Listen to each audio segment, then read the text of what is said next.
신율의 뉴스 정면 승부 3부 시작하겠습니다. 제가 항상 여러분한테 말씀을 드렸었죠.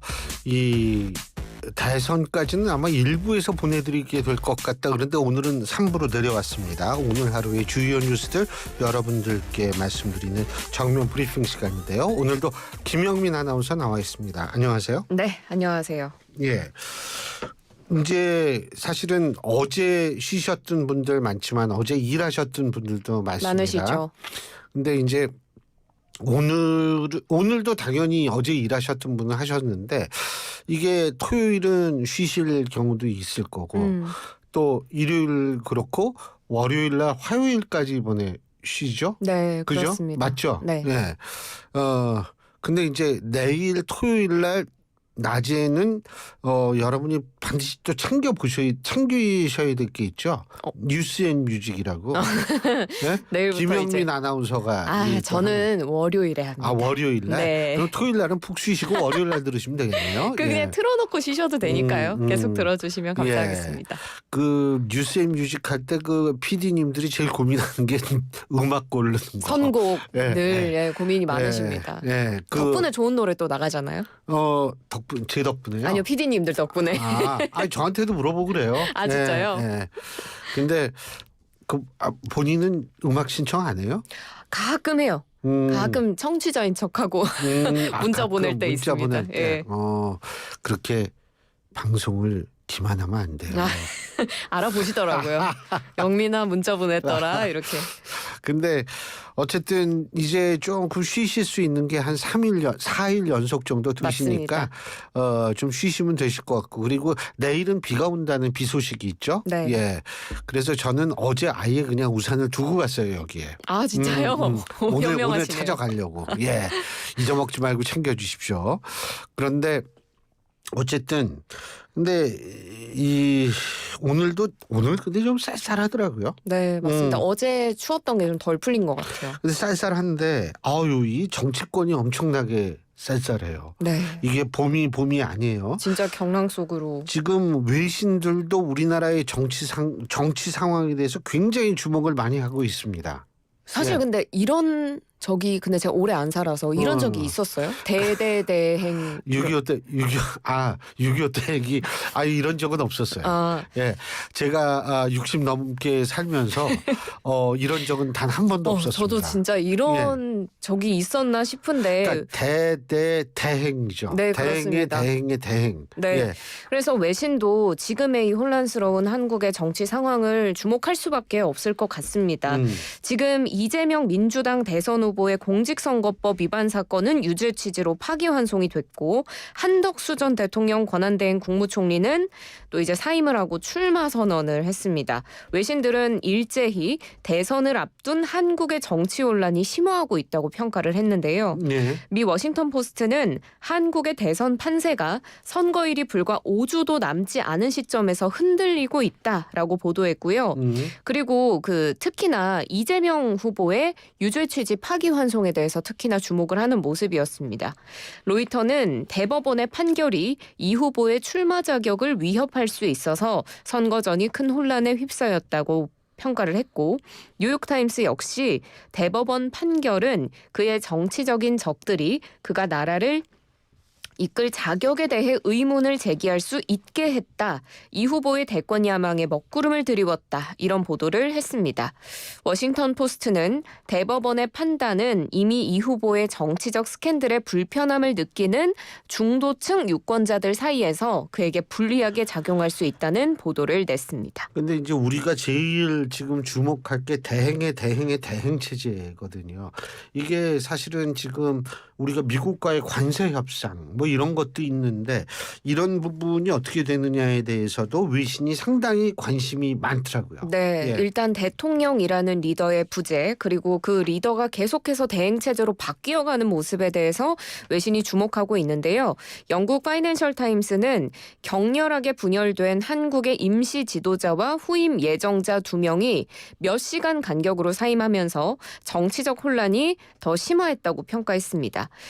최상목 경제부총리는 야당이 장악한 국회가 그에 대한 새로운 탄핵 절차를 시작하며 사임을 했다라고 구체적인 내용도 밝혔는데요.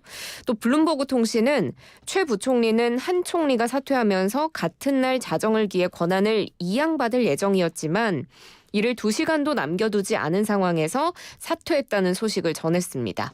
그러면서 작년 말 윤 전 대통령이 비상계엄을 시도하다 탄핵된 이후에 대통령 권한대행이 끊임없이 교체되는 리더십 회전목마 상황이 이어지는 상황 속에서 한국이 미국과의 관세 협상에서 취약한 입장에 놓여 있다라고 보도했습니다. 예, 참 우리가 어떻게 될지 모르니까 아유. 그리고 아니 정치권도 이렇게 혼란스러운데 이 SKT 사태 이게 과연 어떻게 될지 모르겠어요. 근데 할 말 많아요, 나 이거. 네. 이게 말이에요. 이게 저도 사실 좀 그게 그런가 이런 생각을 좀 했었는데 거기 대리점 갔을 때 뭐냐면 새롭게 오는 분들이 있어요. 새로운 전화번호 가입자 이게 하려고 휴대폰 이제 하려고. 근데 거기는 유심히 있는 거 아닌가 이런 생각이 들 때가 많았거든요. 네. 근데 결국은 뭐냐 하면 신규 가입자 번호 이동 모집을 중단하게끔 정부에서 조치를 한 거 아니에요? 네, 그렇습니다. 예. 지금 SKT가 전국 2,600여 개 티월드 매장에서 오는 5일부터 신규 가입자 모집 중단한다고 오늘 밝혔습니다.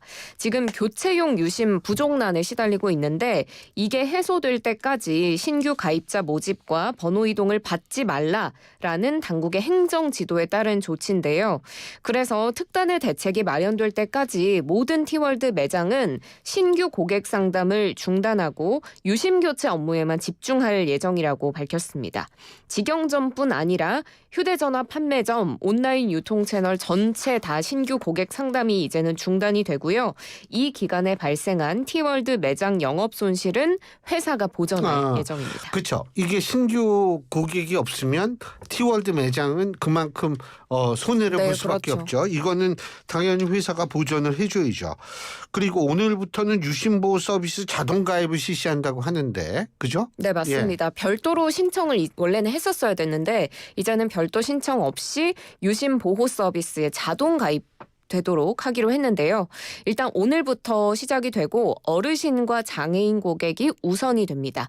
일단 SK텔레콤은 이 유심보호 서비스가 유심을 교체하는 것과 효력이 같다라고 밝혔는데 가입 신청자가 몰리면서 이 서비스가 먹통이 되기도 했죠. 그래서 오늘부터는 따로 신청을 하지 않아도 자동 가입되도록 처리할 방침이라고 밝혔는데 지금 이 가입을 해야 되는 사람이 850만여 명이 남은 상황입니다. 시스템 용량에 한계가 있어서 한 번에 모든 사람을 해줄 수는 없고 하루 최대 120만 명씩 순차적으로 가입이 될 예정이고요. 알뜰폰 업체와도 자동 가입을 협의하겠다라는 방침입니다. 그리고 이제 또 연휴 앞두고 출국하시는 분들 굉장히 걱정이 많으시죠. 그래서 오는 6일까지 SKT는 인천공항과 김포공항 내에 로밍센터 좌석수 2배로 늘리고 업무 처리 용량도 3배로 확대 운영하기로 했고요. 해외 로밍 고객들도 이용이 가능한 유심보호 서비스 2.0도 오는 14일부터 시행될 계획이라고 밝혔습니다. 이게 저는 사실 어떤 생각이 드냐 하면 우리가 지금 일단은 어떠한 그 데이터들이 이 해킹 당했는지를 정확하게 알 수 있는 건 아닌 것 같아요. 네. 그런데 이게 사실은 이것도 좀 우리가 정확히 알 권리가 당연히 있는 거 아니에요? 우리 정보인데. 근데 이거부터도 좀 얘기를 해줬으면 좋겠어요. 예? 근데 지금 이게 정확하게 알 수도 없고 이런 상황이니까 이제 집단 소송 하겠다. 이것도 본격화되고 있는 거 아니에요? 네, 그렇습니다. 사실 미국 이런 나라에서 집단 소송하면 기업들이 엄청 큰 돈을 물어내고 하기도 하잖아요. 2,500만이 네. 이거 집단 소송 내봐요. 진짜. 어떻게 되나 한번 생각해 보십시오. 그러니까요. 그래서 이 사법 리스크가 본격화됐다. SKT의 어떤 리스크에 대한 이야기가 나오기도 하던데요. 일부 가입자들을 중심으로 SK텔레콤 상대로 집단 소송 제기할 움직임 보이고 있습니다. 어제 기준으로 이 집단 소송에 참여하겠다는 뜻을 밝힌 사람이 900명을 넘었다라는 기사도 나왔더라고요. 그리고 로피드 법률사무소는 서울중앙지법에 SK텔레콤을 상대로 1인당 50만 원의 위자료 지급을 청구하는 지급명령 신청서 제출했다고 밝혔고요. 앞서 지난달 28일 집단소송 전문 네트워크 로펌인 법무법인 로집사는 피해자 모집에 나섰습니다. 그리고 지난달 29일에는 법무법인 대륜이 SKT 개인정보 유출 피해자 집단소송 절차를 공식화하면서 소송전이 가시화되는 모습이고요. 경찰 역시도 이번 사건을 정식 수사로 전환하면서 대응에 나선 상태입니다. 근데 어쨌든 이 부분도 중요하고요. 왜 그러냐 하면 SKT 고객들 대부분이 시간을 따로 내서 이 직영점에 방문을 해야 되고 헛걸음도 하신 분들이 많고, 예, 그리고 사실은 SK텔레콤 앱 있지 않습니까? T월드. 네. 그것도 지금은 잘 좀 접속이 가능한데 예전엔 접속이 안 됐었거든요. 이런 것들에 대해서는 당연히 좀 이거는 배상을 해야 된다라는 얘기가 있을 수 있는데, 한 가지 그 위약금 문제도 해결을 해줘야 돼요. 예? 본인들의 잘못으로 이게 이렇게 됐으니까 더군다나 칩을 바꿀 수가 없잖아요, 지금. 네. 예? 그러면은 당연히 그 위약금 문제도 해결. 국회에서도 그 얘기 나왔고 최민희 방통위원장도 사실 그 부분에 대해서 굉장히 아주 집요하게 문제 제기를 해가지고 참 진짜 이건 잘하는 일이다 이런 생각이 들었는데, 이 문제 해결이 돼야죠. 근데 또 이 와중에, 그렇죠, 이 와중에 이런 사람 꼭 있어요. 이 해킹 사태를 악용한 스미싱 사기, 이게 또 나오잖아요, 요새. 진짜 나쁜 사람이다라는 맞아요. 생각이 들더라고요. 지금 SK텔레콤의 유심 정보 유출 사태를 악용한 문자 피싱, 그러니까 스미싱이 등장해서 이용자분들이 정말 주의를 하셔야겠는데요. 한 누리꾼이 인터넷에 자신이 받은 스미싱 메시지를 공개를 했습니다. 이 내용에 SKT 유심 재고 도착 알림, 이런 제목으로 고객님이 예약하신 유심이 대리점에 입고됐습니다. 방문 전 본인 확인을 위해 아래 URL 링크를 눌러 본인을 확인하세요. 이런 아주 그럴듯하게 만들었네. 네, 이런 글을 적어놨다고 해요. 그리고 출처를 알 수 없는 외부 링크를 포함을 시켜놨는데 이 메시지는 SKT가 발송한 것이 아니다라고 SKT에서도 공식 확인을 했기 때문에 이렇게 외부 링크를 클릭해서는 절대 안 되고요. 링크를 클릭하면 악성 코드가 감염되거나 개인정보가 탈취돼서 금융사기로 이어질 수 있으니까 절대 클릭하시면 안 됩니다. 실제로 SKT가 이 유심 예약 고객한테 공식 메시지를 보낼 때는 유심 교체 날짜와 장소, 주소 이런 기본 정보만 담겨 있지 외부 링크는 없다고 하고요. 그리고 SK텔레콤에서는 아직 재고 도착을 알리는 문자를 보내지 않고 있는 것으로 전해집니다. 그래서 대기 순서가 되면 114 번호를 통해서 발송이 되고 외부 링크 절대 없으니까 누르시면 안 되겠습니다. 네, 그러니까 링크를 클릭하지 마시라는 거죠. 네, 누르지 맞습니다. 말라는 건데, 이게 번호는요, 얼마든지 또 이것도 조작이 가능하기 때문에 이거는 뭐 그렇게 신경을 쓰실 필요는 없고, 어쨌든 SK텔레콤에서 하는 거는 지금 우리 김영민 아나운서 얘기한 것처럼 그런 내용이 포함되어 있으니까 여러분 진짜 조심하셔야 됩니다. 그런데 알바몬에서도 또 해킹이 있었나 봐요. 그러니까요. 참 왜 이렇게 해킹 사고가 자주 발생하는지 모르겠는데요. 지금 SK텔레콤 해킹 여파가 아직 끝나지 않았는데 아르바이트 구인구직 플랫폼으로 많이들 알고 계실 알바몬이 해킹 공격을 받아서 개인정보 2만 건 이상이 유출된 것으로 지금 전해지고 있습니다.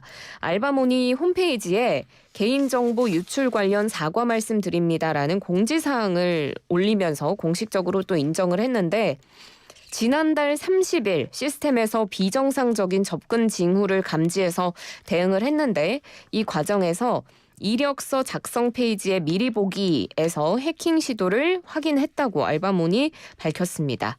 일부 회원의 임시 저장된 이력서 정보인 이름, 휴대전화 번호, 이메일 주소 등이 유출된 것으로 전해지고요.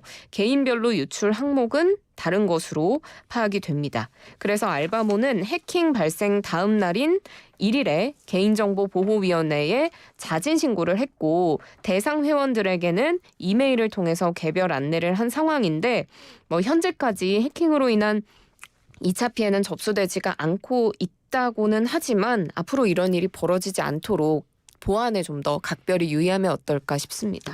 그러니까 이거는 사실 요새 이게 아주 해킹 기법이 아주 이게 발전에 발전을 거듭하고 있는지 모르겠습니다만 가장 중요한 거는 그래도 여기는 이거 이력서 정보인의 이름, 휴대폰 번호, 이메일 주소 이게 특정을 하잖아요. SKT는 지금 이 보도는 좀 나왔는데 그것도 확실하지 않다라는 느낌을 자꾸 주는 보도만 나와가지고 더 불안해지는 거죠, 사람이. 근데 어쨌든 모든 회사들이 정말 자기 이건 회사의 명운이 걸린 문제거든요. 네. 정말 이 보안에 만전에 만전을 기해야 되지 않을까 이런 생각이 듭니다. 그래요. 오늘 여기까지 합시다. 수고하셨어요. 감사합니다. 김영민 아나운서였습니다.